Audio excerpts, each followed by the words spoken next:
नमस्कार मित्रों, एक बार पुनः मैं आदर्श आप सभी का मेरे यूट्यूब चैनल पर स्वागत करता हूं। तो चलिए जो शेष 2 अध्याय बचे हुए हैं आज के वीडियो में उसका समापन करते हुए हम कक्षा 8 की पुस्तक के सारांश की सीरीज़ को ख़त्म करेंगे और उसके बाद हम फिर कक्षा 9 की ओर बढ़ेंगे। तो अब हमारे पास अध्याय 12 और अध्याय 13। अध्याय 12 कुछ प्राकृतिक परिघटनाएँ और अध्याय 13 में प्रकाश। मात्र ये 2 अध्याय आज बचे हैं जो आज के वीडियो में हम ख़त्म कर लेंगे। तो चलिए सीधे चलते हैं अध्याय 12 पर। तो देखिए मित्रों, यह है अध्याय 12 जिसका नाम है कुछ प्राकृतिक परिघटनाएं। तो चलिए इसके सारांश को खोजते हैं और पढ़ते हैं। देखिए इस पाठ में थोड़ा सारांश ज़्यादा दिया गया है, पिछले पाठ में तो एकदम नहीं के बराबर दिया गया था।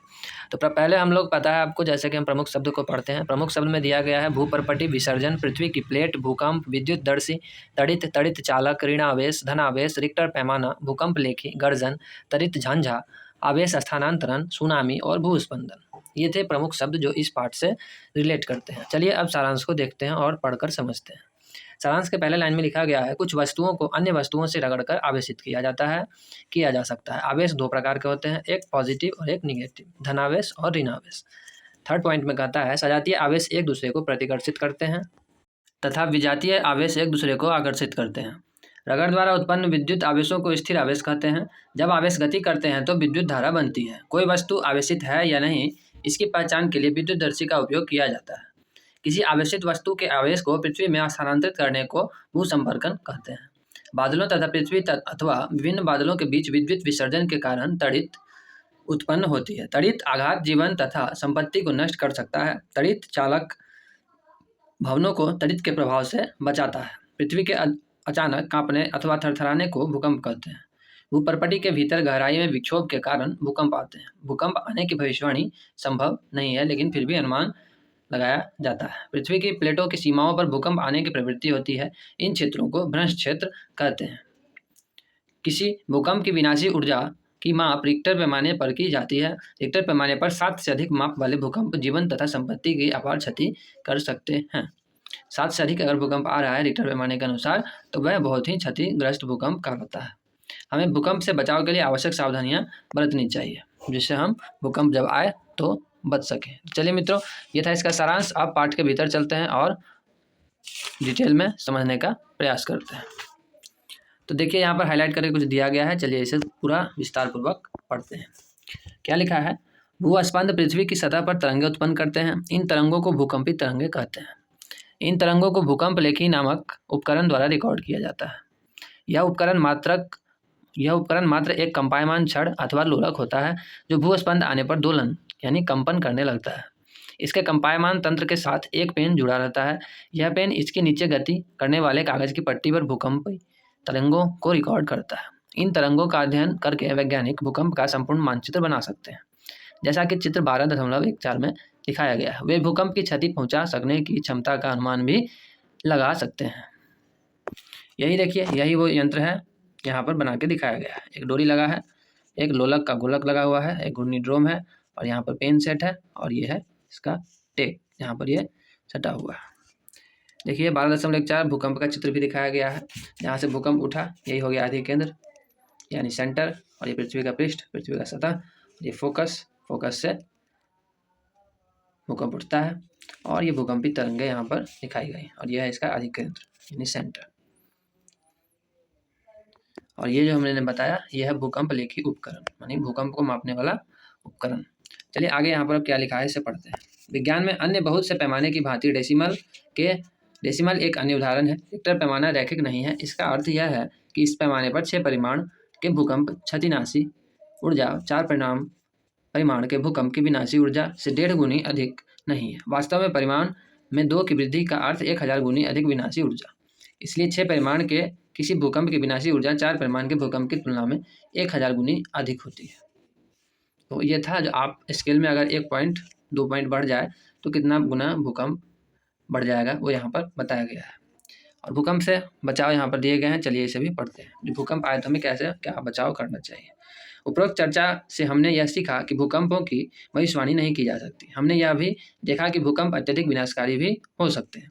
अतः यह आवश्यक है कि हम हर समय अपने बचाव के लिए आवश्यक सावधानियां बरतें। भूकंपीय क्षेत्रों जहाँ पर भूकंप आने की अधिक आशंका होती है उसमें रहने वाले लोगों को इनका सामना करने के लिए विशेष रूप से तैयार रहना होता है। सर्वप्रथम इन क्षेत्रों के भवनों का डिजाइन ऐसा हो कि वे बड़े भूकंपों के झटकों को सह सकें और भूकंप आने पर गिरने की खतरा जो है वो कम से कम हो सके, यानी मजबूती से मकान भूकंपरोधी बनाना चाहिए। आधुनिक भवन प्रौद्योगिकी में इसके संभव बना सकती है। उचित यह है कि भवनों के ढांचे सरल हों ताकि वे भूकंप निरापद हों, भूकंप से निपटारा कर सकें। किसी योग्य आर्किटेक्ट एवं संरचना इंजीनियर से परामर्श लेकर ही मकान बनाना चाहिए। चलिए आगे क्या लिखा है। अत्यधिक भूकंपीय क्षेत्रों में भवन निर्माण में भारी पदार्थों की अपेक्षा मिट्टी अथवा इमारती लकड़ी का उपयोग अधिक अच्छा होता है। यदि ढांचा गिरे तो अत्यधिक क्षति नहीं होती। अलमारियों इत्यादि को दीवारों के साथ जड़ना अधिक अच्छा होता है जिससे कि वे आसानी से न गिरें।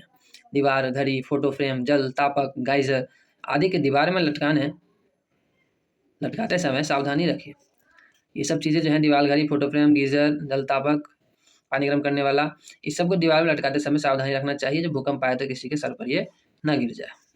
आगे क्या है, चूंकि कुछ भवनों में भूकंप के कारण आग लग सकती है, अतः यह आवश्यक है कि सभी भवनों में विशेषकर ऊंची इमारतों में अग्निशामक जो यंत्र होता है, अग्निशमन के सभी उपकरण कार्यकारी स्थिति में होना चाहिए, जो अगर ऐसी कोई स्थिति उत्पन्न हो तो अग्नि पर कंट्रोल किया जा सके।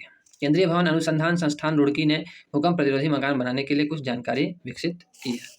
चलिए इस जानकारी को भी पढ़ते हैं। भूकंप के झटके लगने की स्थिति में अपने बचाव के लिए निम्नलिखित उपाय हमें करना चाहिए। पहला उपाय है, यदि आप घर में हैं तो किसी मेज के नीचे आश्रय ले तथा झटकों के रुकने तक वहीं बने रहें। ऐसी ऊंची तथा भारी वस्तुओं से दूर रहें जो आप पर गिर सकती है। यदि आप बिस्तर पर हैं तो उठे नहीं, अपने सिर का तकिए से बचाव करें। यदि आप घर से बाहर हैं तब हमें क्या करना चाहिए था, यदि आप घर में हैं तो, और यह है यदि आप घर के बाहर हैं तो हमें किस तरह से भूकंप से बचाव करना चाहिए। भवनों, वृक्षों तथा ऊपर जाती विद्युत लाइनों से दूर किसी खुले स्थान को खोजें एवं धरती पर लेट जाएं। यदि आप किसी कार अथवा बस में हैं तो बाहर न निकलें। ड्राइवर से कहें कि वह धीरे धीरे किसी खुले स्थान तक पहुँचे।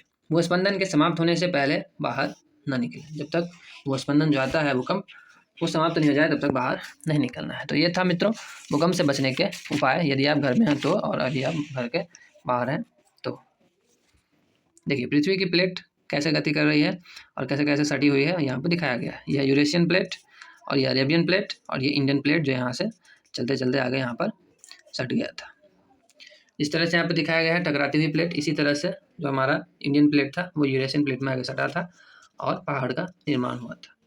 इस तरह से रगड़ती हुई प्लेटें होती हैं। पृथ्वी की प्लेटें कुछ एक दूसरे को रगड़ती हैं और कुछ ऐसी होती हैं जो सीधे सामने सामने टकराती हैं। तो ये पृथ्वी की प्लेटों की कुछ गतियाँ हैं। देखिए यही बिल्डिंग है जिसमें तड़ित चालक ऊपर लगा हुआ है और इसका संपर्क सीधे बिल्डिंग के अंदर होते हुए ज़मीन से रहता है। अगर बिजली किसी स्थिति में इस पर गिरे तो इसी के माध्यम से यह भूमि में विलीन हो जाती है और मकान जो है वो भूकंप से बच जाता है। चलिए भूकंप के बारे में यहाँ पर कुछ पढ़ लेते हैं। क्या लिखा है, आपने अभी तड़ित झंझा तथा तड़ित के विषय में अध्ययन किया। ये प्राकृतिक परिघटनाएं मानव जीवन तथा संपत्ति का बड़े पैमाने पर विनाश कर सकती हैं सौभाग्यवश कुछ हद तक हम इन परिघटनाओं की भविष्यवाणी कर सकते हैं, लेकिन एकदम सटीक नहीं बता सकते। मौसम विभाग कुछ क्षेत्रों में बन रहे तड़ित झंझा के बारे में चेतावनी दे सकता है। यदि तड़ित झंझा होती है तो इसके साथ सदैव तड़ित तथा चक्रवात की संभावना भी बनी रहती है। अतः इन परिघटनाओं से होने वाले क्षति से बचाव के उपायों के लिए हमारे पास समय होता है। तो ये था भूकंप और भूकंप के बारे में। देखिए एक बार कश्मीर में भूकंप आया था, उसका यहाँ पर चित्र दिखाया गया है। बहुत ही जान माल की हानि हुई थी। ये पृथ्वी है, पृथ्वी का देखिए यहाँ पर अलग अलग भाग को, अलग अलग परत को बताया गया है। जो अंतर बीचों बीच रहता है वो आंतरिक क्रोड हो गया और उसके बाद वाले भाग बाह्य क्रोड हो गया, उसके बाद ये प्रावार हो गया और सबसे ऊपर ये भूपर्पटी हो गया। यह है पृथ्वी के परत। यहाँ देखिए भारतीय उपमहाद्वीप में पृथ्वी की प्लेटों की गतियाँ बताया गया। यही हमारा कौन सा है, पृथ्वी का इंडियन प्लेट है जो यूरेशियन प्लेट से आगे टकराया था और यहाँ पर बड़े बड़े पहाड़ का निर्माण हुआ था। इस तरीक़ा से टकराया था। देखिए यहाँ क्या लिखा है, चलिए इसे पढ़ते हैं। पृथ्वी पर भूस्पंद ज्वालामुखी के फटने अथवा किसी उल्कापिंड के पृथ्वी से टकराने अथवा किसी भूमिगत नाभिकीय विस्फोटक के कारण भी उत्पन्न हो सकता है, परंतु अधिकांश भूकंप पृथ्वी की प्लेटों की गतियों के कारण होते हैं। जब पृथ्वी की प्लेट गति करती हैं तो भूकंप होता है। भूकंप प्लेटों की गतियों के कारण उत्पन्न होता है, अतः जहाँ प्लेटों की सीमाएं दुर्बल क्षेत्र होती हैं वहाँ भूकंप आने की संभावनाएं अधिक होती हैं। इन दुर्बल क्षेत्रों को भूकंपी क्षेत्र अथवा भ्रंश क्षेत्र भी कहते हैं। भारत के आदि भूकंप आशंकित क्षेत्र, भारत में जो भूकंप आशंकित क्षेत्र हैं वो पश्चिमी तथा केंद्रीय हिमालय, समस्त उत्तर पूर्व कच्छ कारण और राजस्थान तथा सिंध गंगा के मैदान, ये सब जो है भूकंप के क्षेत्र हैं और भ्रंश क्षेत्र हैं। दक्षिण भारत के कुछ भाग में भी खतरे के क्षेत्र आते हैं, यहाँ पर दिखाया गया है। ये दक्षिण भारत हो गया, भारत का दक्षिण भाग, इधर कच्छ का रण है जो गुजरात में है, और ये हमारा हिमालय सटा हुआ भाग, ये सारे जो है गंगा का मैदान, ये सब भूकंप क्षेत्र के अंतर्गत आते हैं।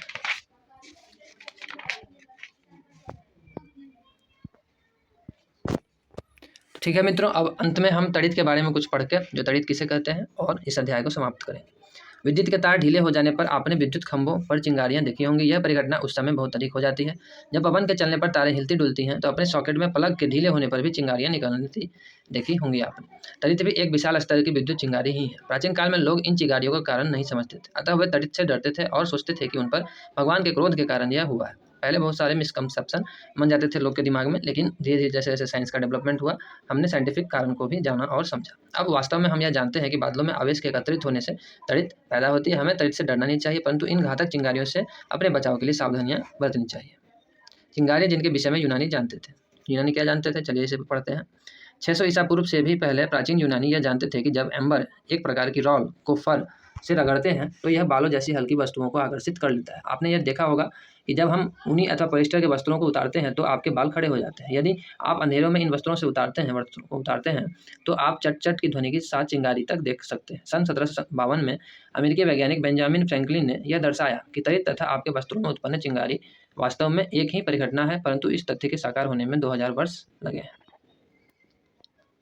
तो ये था तड़ित और तड़ित के आने के कारण। तड़ित देखिए यहाँ पर इस तरह से आता है, जब धनावेश और ऋणावेश आपस में टकराते हैं तब जाके हमें बिजली कड़कती हुई देखने को मिलती है। देखिए यहाँ दिया गया है चित्र 12.5 में, आवेश के संचयन से तड़ित का होना।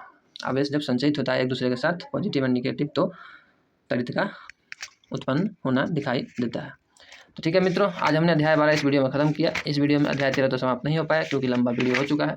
नेक्स्ट वीडियो में हम अध्याय 13 यानी अंतिम अध्याय, इस पुस्तक का अंतिम अध्याय प्रकाश लाइट को पढ़ेंगे और इसके सारांश को देखते हुए इस अध्याय को तथा इस पुस्तक के अंतिम रूप देंगे। तो तब तक के लिए बहुत बहुत धन्यवाद। आप लोगों ने यहाँ तक वीडियो को देखा उसके लिए बहुत बहुत आभार।